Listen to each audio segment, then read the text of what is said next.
The Word of God is alive and powerful, sharper than any two-edged sword, piercing even to the dividing asunder of the soul and spirit, and of the joints and the marrow, and is a critic of the thoughts and intents of the heart.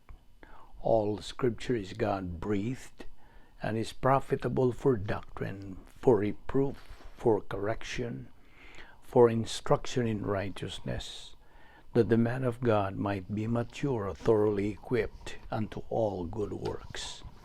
Study to show thyself approved unto God, a workman that needeth not to be ashamed, rightly dividing the word of truth. My thoughts are not your thoughts, neither are my ways your ways, saith the Lord. For as the heavens are higher than the earth, so are my ways higher than your ways, and my thoughts than your thoughts. Isaiah 55:8-9. My flesh and my heart may fail, but God is the strength of my heart and my portion forever. Psalm 73:26. Trust in the Lord with all your heart, and lean not on your own understanding. In all thy ways acknowledge him, and he shall direct your paths. That is in Proverbs 3:5-6. Seek ye first the kingdom of God and his righteousness, and all these things shall be added unto you. Matthew 6:33. Wherefore I say unto you, all manner of sin and blasphemy shall be forgiven unto men, but the blasphemy against the Holy Spirit it shall not be forgiven unto men. Whosoever speaketh a word against the Son of God, it shall be forgiven him. But whosoever speaketh against the Holy Spirit, it shall not be forgiven him, neither in this world, neither in the world to come. Second, that is in Matthew 12:31-32. God is not willing that anyone should perish, but that all should come to repentance. 2 Peter 3:9. Before we start our Bible study today, gikinahanglan ang atong pagpangandam sa itong kaugalingon. Kitang mga magtutuo, awag kita sa paggamit sa prinsipyo sa 1 John 1:9. Nga diin atong hinganlan. Let us enumerate, acknowledge, cite, and admit. Isugid nato ang atong mga salang nabuhat nining adlaw, aron dili kini mahimong babag sa atong pagtuon sa pulong sa Dios. Kaya ang atong Dios Espiritu Santo dili siya makatudlo sa kamatuoran kung na nakitay gitinir pang mga sala sa atong kalag. 1 John 1:9 sa gisulti. If we confess our sins, God is faithful and just to forgive us our sins and to cleanse us from all unrighteousness. Ugalang kanimo higala nga wala pa'y kaluwasan, wala pa si Kristo diya sa imong kinabuhi. Gidapit ka, giawag ka sa paggamit niya ng imong free will to make the most important decision throughout your life. That's the most important decision you can make. The decision to believe on the Lord Jesus Christ as your Lord and Savior. Aron ikaw maluwas. Acts 16:31 nagaingon, believe on the Lord Jesus Christ and thou shalt be saved. Busa sa hilom, mag-ampo ta.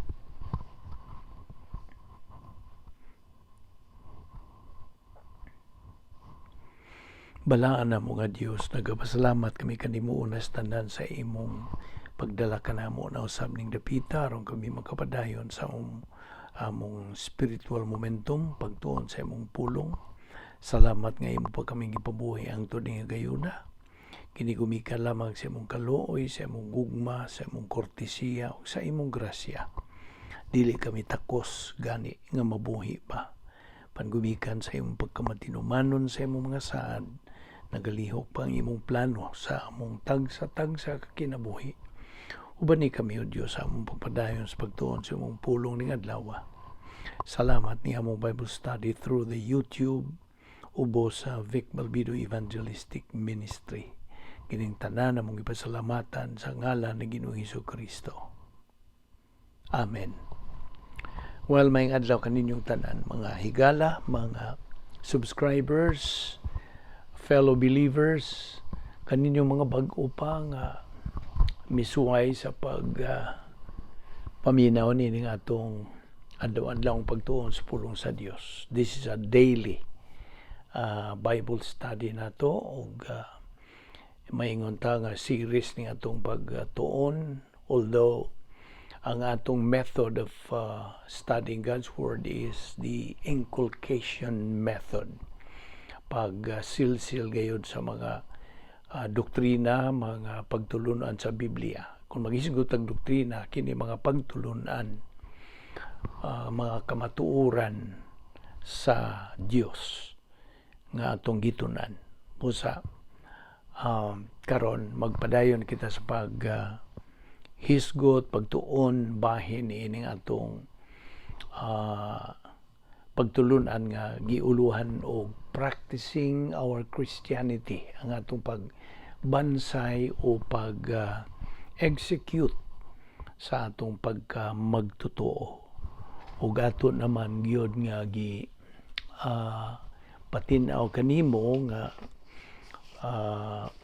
ana ay protocol ang Dios nga atong pagasundon, dili man ta maka buhat sa atong kaugalingon nga through the energy of the flesh o sa atong paagi nga kita maluwas unta, wala ka na. Ikinahanglan ang atong pagsunod sa paagi sa Dios. Kay outside sa paagi sa Dios, dili man kana mo'y tukma o husto nga wa masibo kana sa plano sa Dios. Busa, we already took up the Bible way to heaven. Okay? This is very basic. Apan ato kining subli atong giusob aron sa ingon niya na matataw na gyud nimo, tinaw na gyud diha sa imong panumduman. That these are the 4 steps, the Bible way to heaven. First, you have to admit you are a sinner. Kinahanglan nga imo ang kun ka nga ikaw sa kamakasasala. Mga kaliwat man kita sa unang ginikanan nato nga sila Adan ug si Eva ug nangalaglag man sila. So napanunod nato ang ilang nabuhat nga pagsupil batog sa Dios. Kaya naman sa Roma 3:23, for all have sinned and come short of the glory of God. Og ato nang gipaklaro kanimo nga no one is good enough to go to heaven on his own merit. Dili gid siya makahimo. Pinagi siyang kaugalingong merito. No matter how much we do, bisag unsaon na itong paningkamot, we still come short. Mao na ang una. We have to admit that we are sinners. Ikaduha, you have to realize the penalty for sin. Matud pa sa Romans 6:23, for the wages of sin is death. Ang bayad o suhol sa sala mao ang kamatayon. Just as there are wages for good, there is punishment for wrong. The penalty for our sin is eternal death in a place nga gitawag sa kadaghanan og impyerno, hell. O nang ikaduha. Ang ikatulo, tuuhi nga si Ginoong Hesukristo namatay, gilubong og napanhaw. Okay? Believe that Jesus Christ died, was buried, and rose again for you. Nga na diha sa Roma 10:9, that if thou shalt confess with thy mouth the Lord Jesus, and shalt believe in thy heart that God hath raised him from the dead, thou shalt be saved. Unyang ikaupat nga step, the Bible way to heaven is you have to trust Christ. Salig kaniya. Trust Christ alone as your Savior. Believe in Christ as your Lord and Savior. Anabi ito sa Roma,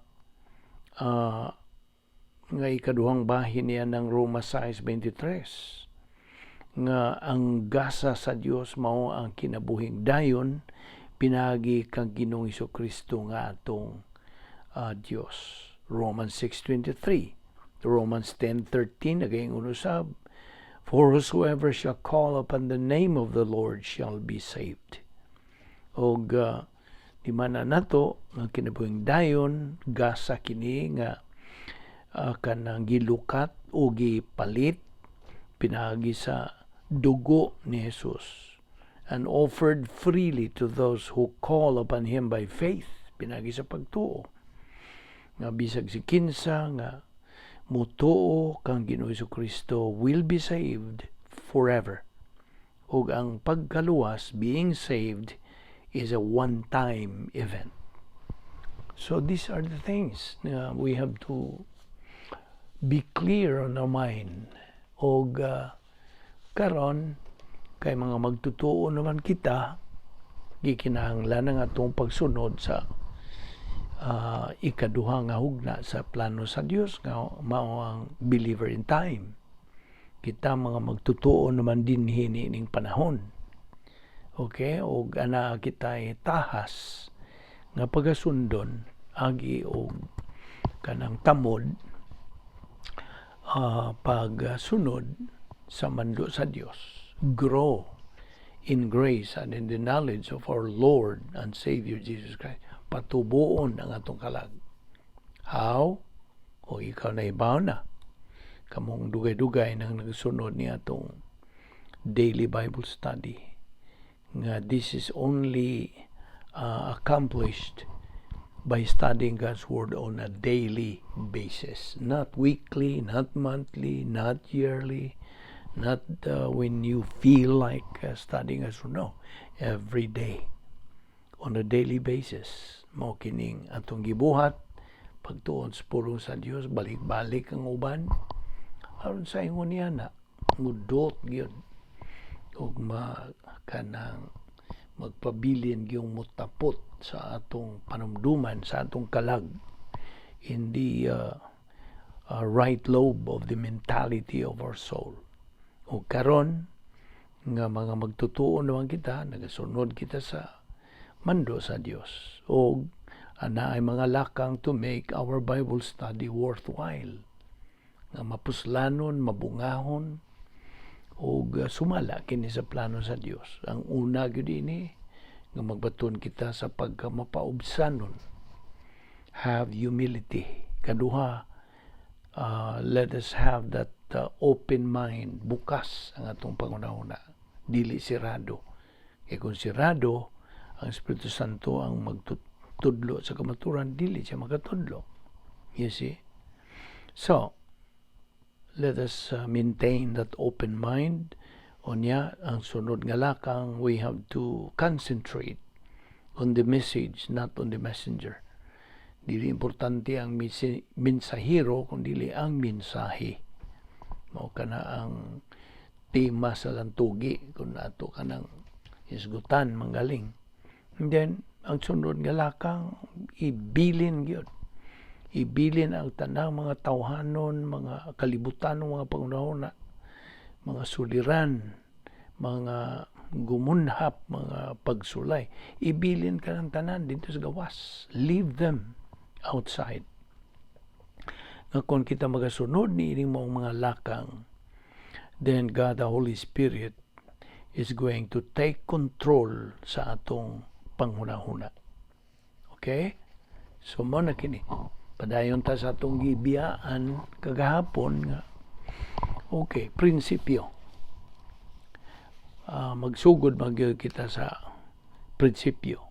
Ang buhat ni Ginoong Jesucristo didto sa cross ay ang pagpakamatay sa alang sa mga sala, tungod sa mga sala.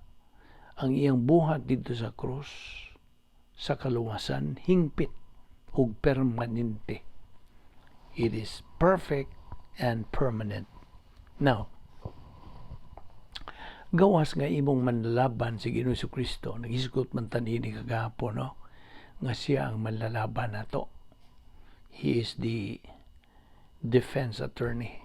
Now, gawas nga imong manlalaban siya, imo pagyud siyang magbubuhat sa katagbawan samahan. He is the propitiation, matud pa sa in English. Siya ang nagahimos pagtagbaw sa Dios nga Amahan. Iyang gi-satisfy on behalf alang kanato. Primero Juan 2:2 nagapadayon sa pagingon, siya mao ang halad aron mapasaylo ang atong mga sala ug dili lang kay ang ato ra kundi ang mga sala usab sa tanang tao. Paminaw, fellow believer o higala, paminaw. Si Ginoong Jesucristo namatay isip puli alang sa mga sala sa tibuok kalibutan. He was our substitute. Namatay siya alang sa tanan, makristuhanon man siya o madili kristuhanon, believer or unbeliever, namatay siya alang kanilang tanan. Tanan gayon. Sabtag yun na. Now, ayaw katuo kung naay mo ingon nimo nga ang Dios gapili nitong kinsay pwedeng maluwas kung niya itong dili mahimong maluwas. Ayaw tuo niya na. Do not buy into that thinking. Ayaw sakay dayon niya ng pinulusupo nga pangunahuna nga nag-ingon nga ang Dios kuno naga-preordain o ingon tampo nga gimbutan ang daan sa Dios ang mga certain people nga mahilangit ug kuno na ay certain people nga dili mahilangit. Ayaw tuo niya na. Ayaw kalimot nga namatay si Kristo alang sa tibuok kalibutan. Sabta na. Now, sa kinsa kadtong mutuo maluwas, once and for all. Sanglit si Ginoong Jesucristo man ang may buhat sa kaluwasan. Ug kadtong iyang nabuhat sa buhat sa kaluwasan, hingpit kadto ug permanente. Dayo na. Sabta ka na pag-ayo. Sa laing bahin, disiplinahon sa Dios kadtong wa mo sugid sa ilang sala. Unconfessed sin is disciplined by God. Dias Colosas 3:25 kini nagaingon, ang nagbuhat og dautan baslan tungod sa buhat niya kay wala gayoy pinalabi. Now, kung makasa ka ug di nimo ka na isugid o i-rebound ay maong sala, disiplinahon, pantunon ka sa Dios. Kasabot ka. Ug nganong magpantunon ka man? Nganong disiplina? Tungod kay anak ka man niya. Dili siya buot nga ikaw kanang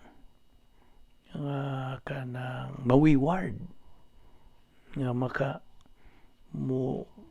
mo adto kas lain bang agianan kay iyang iyarang agianan mo husto ang iya sa sama gud natong atong physical fathers. Di man ta makaako kung kita mga amahan. Di ta makaako mo tanaw sa tong anak na nakasupil o disobey. Kinahanglan gyud na siya disiplinahon, pailhon nga nasayop siya usta. Sumaumpod ang atong Dios nga amahan. Labaw pagod siya kay amahan gud nato. Now, ug ang iyang disiplina o pagpanton may tulo ka ang kini nga mao kini mosunod. Una, paminaw, labi na nimong bag-o. Now, ang una nini disiplina kining pasidaan warning discipline. Mo ni una, disiplinang pasidaan. Nga diin, mupahimatngon, kung sakto ba ng Binisaya, mupahimangno ang Dios kanimo nga nasipyat ka sa mark, you miss the mark.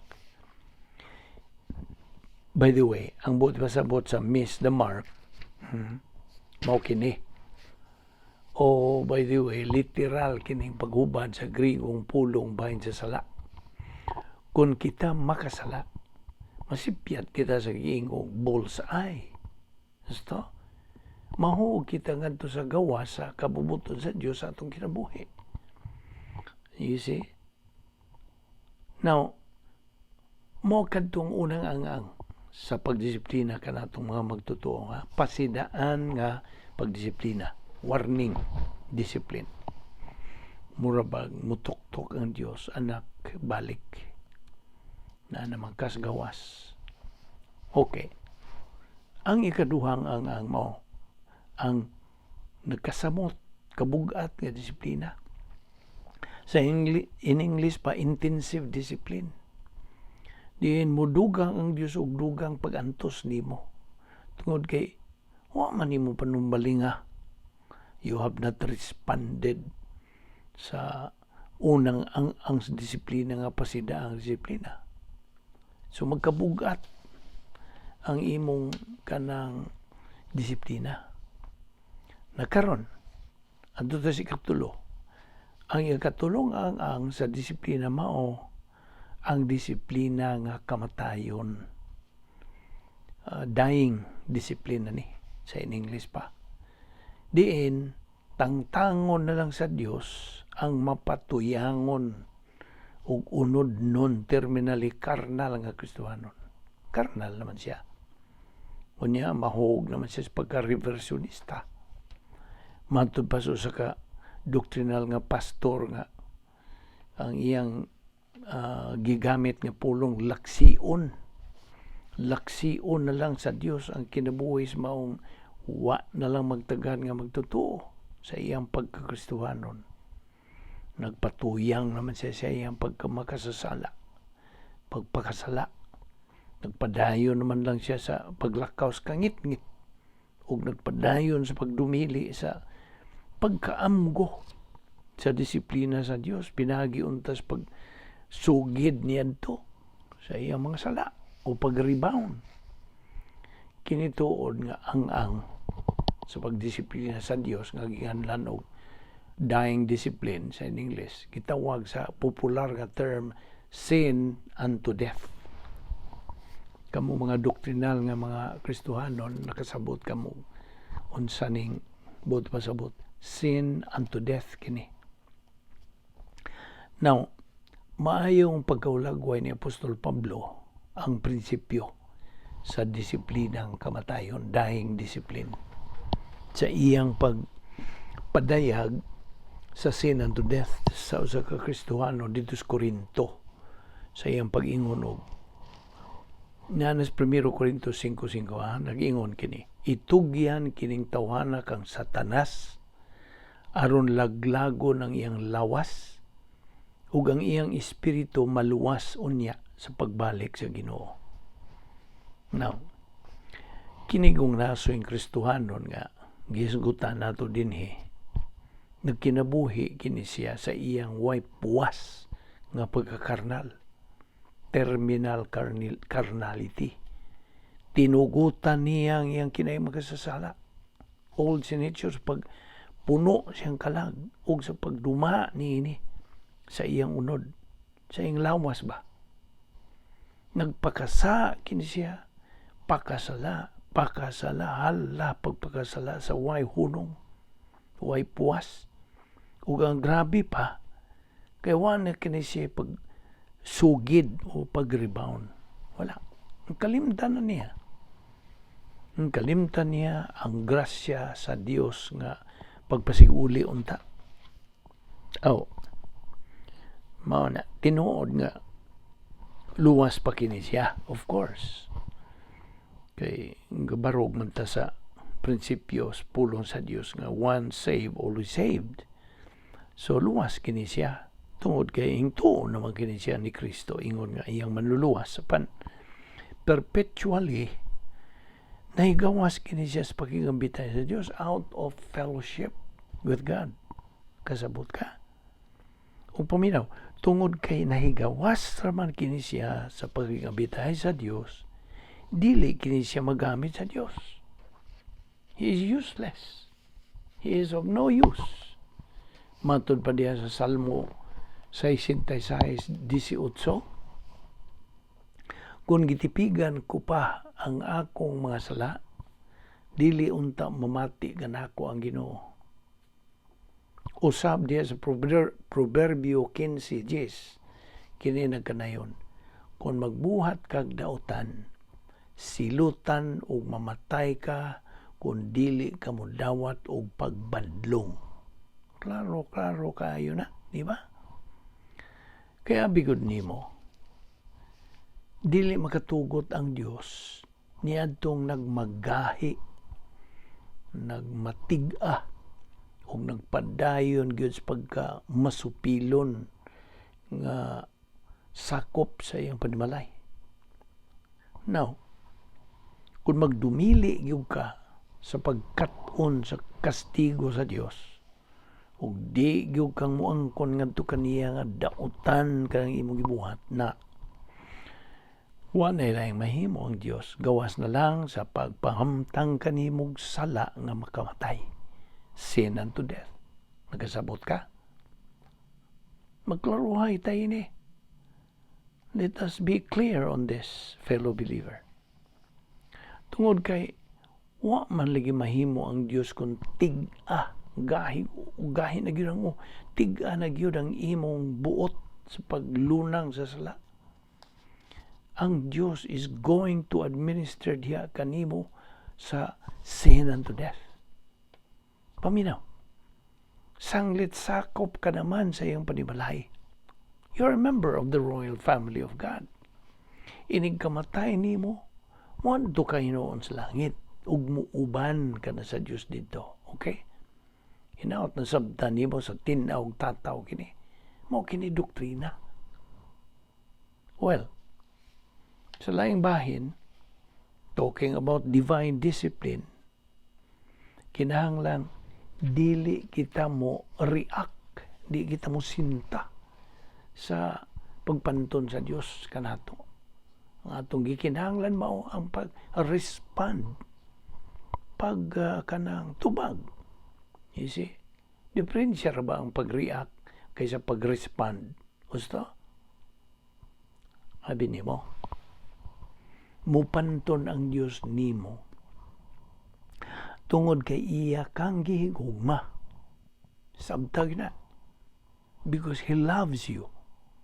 Ug mao nga gikinahanglan lamang nimo ang pag-respond sa positibong paagi kadto sa iyang pagsilot kanimo tungod kay imo man usab siyang gigugma. Correct? Now, diha sa Hebreano 12:5 ngadto sa 6 kini nagkanayon, nalimot ba kamo sa makapadasig nga mga pulong nga gisulti sa Dios kaninyo ingon nga iyang mga anak? Anak, isipa nga mahinungdanon ang pagdisiplina sa Ginoo kanimo ug ayaw kaluya kung badungon kaniya.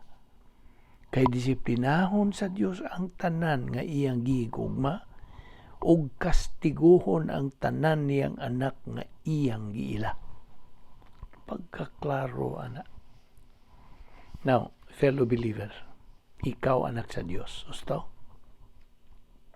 Nagamando ang Dios nimo nga mo-respond ka o mubaws ka sa iyang gugma.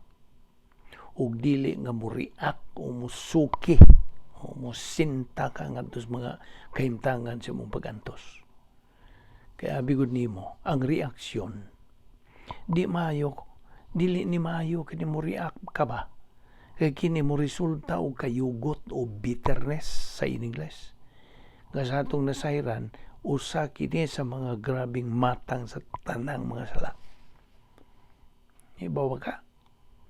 Kini bang bitterness, kayugot, kung sana sa nag-una nga grabing matang sa sala.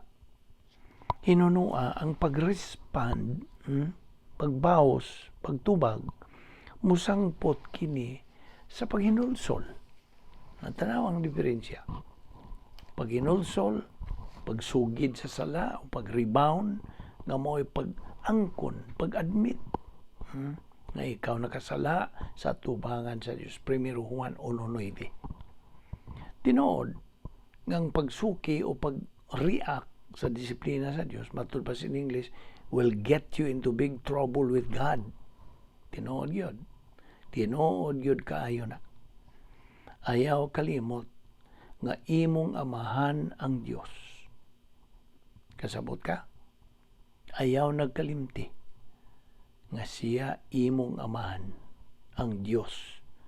Kung ang imong amahan nagtuo nga angay kaniyang latuson, di mayong muriak ka o mangisog ka sa pag-ingog kaniya o sige, suway kung dapat kay biyaan yung kanako sa hangtod.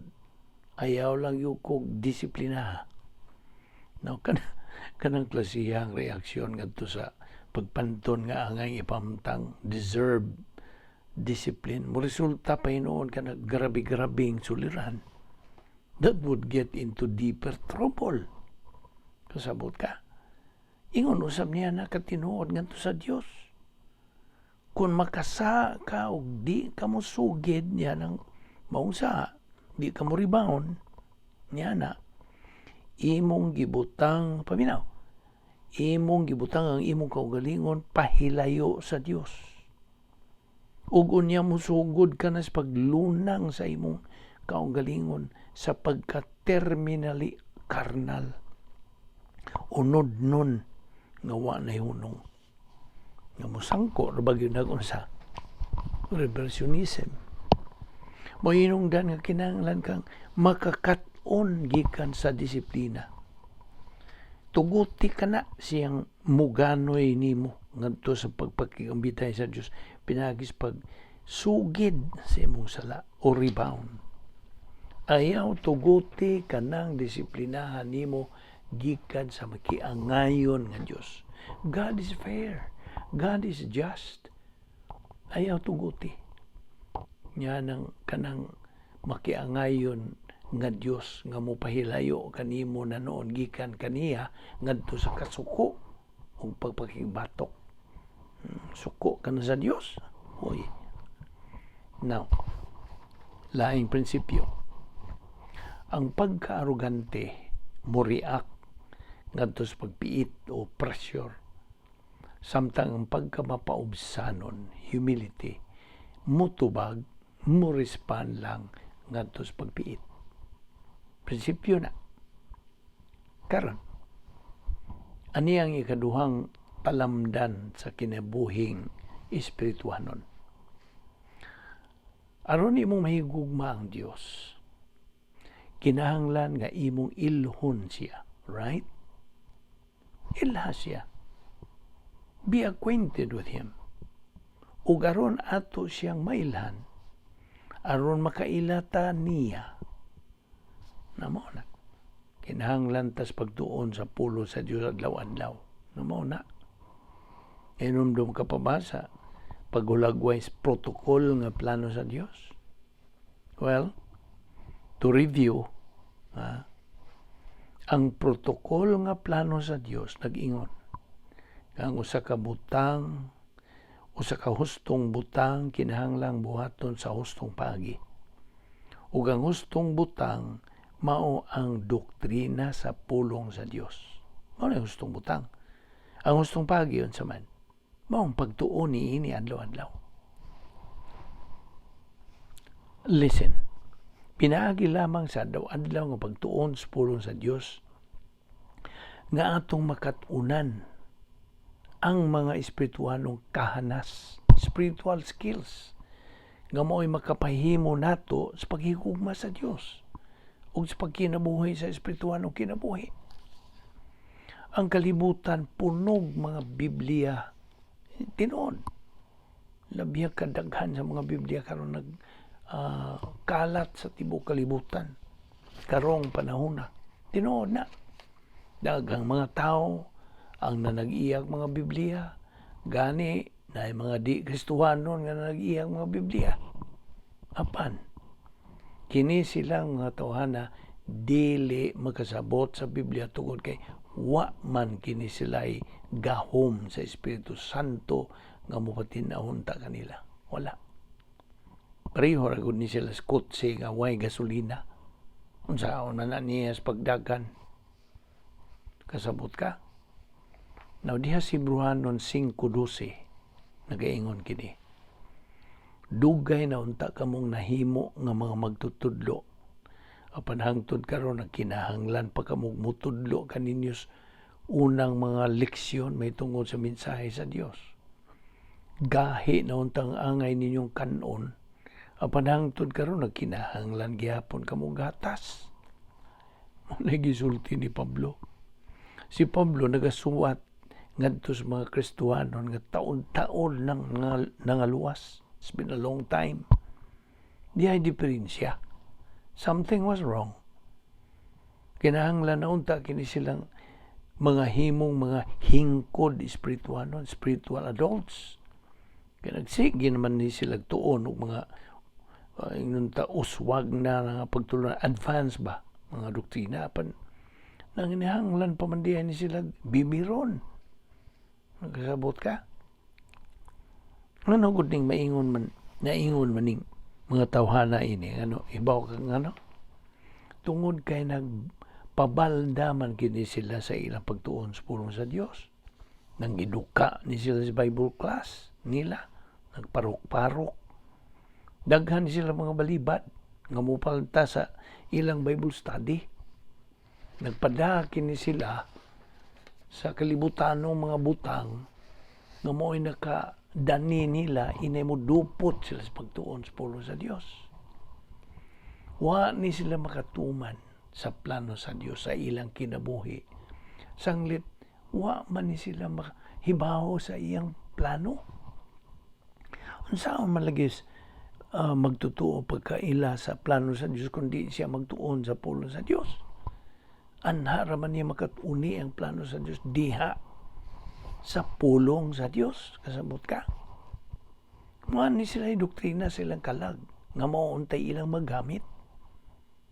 Isip mga Kristohanon, kinahanglan ta ang pagsunod sa panig-ingnan ni Ginoong Jesucristo. He is our model. Ingon nga tao as humanity. Si Ginoong Jesucristo mitubo sa lawas ug sa kinaadman ug gikahimutan siya sa Dios ug sa mga tao.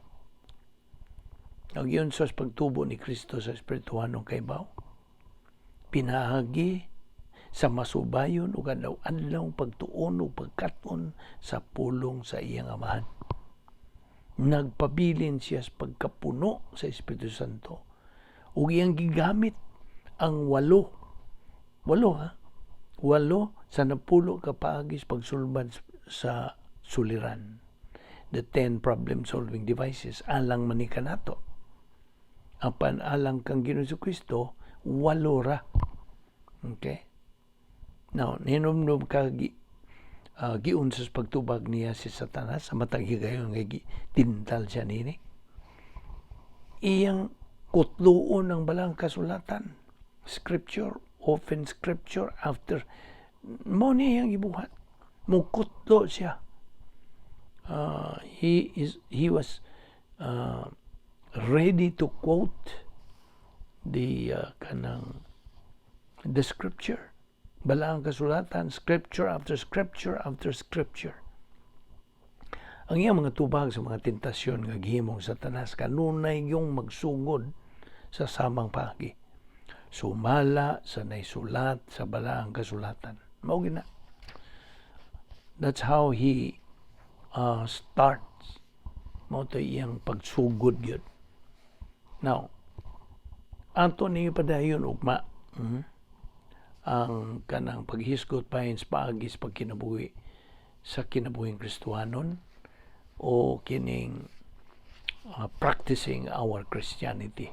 Dinhi lang una kita kutob ni ining adlaw ug ayaw sipyata pag padayon, pagkamalawtayon, pagmakugihon, pagkamasigihon sa imong pagtuon sa pulong sa Dios.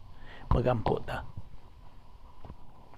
Ama namong Dios, salamat ni ining laing higayon nga imong gigahin alang kanamo Dios sa pagtuon sa imong balaang pulong. Kini among pagtuon sa imong pulong agi man kini sa pagsimba kanimo. Matud mo kung kami magasimba kanimo, kinahanglan magsimba kami pinagi sa espiritu ug sa kamatuoran. We have to worship you in spirit and in truth.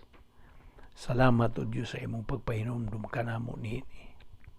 Salamat sa imong paghatag kanamo higayon sa among pagpakigambitay kanimo ug sa imong mga pulong. Dada kami pagbalik ugma dinhi aron kami makapadayon niining among spiritual momentum. Salamat ni among Bible study through the YouTube under the Balbido Evangelistic Ministry. Kining tanan among ipasalamatan sa ngalan ni Ginoong Hesukristo. Amen.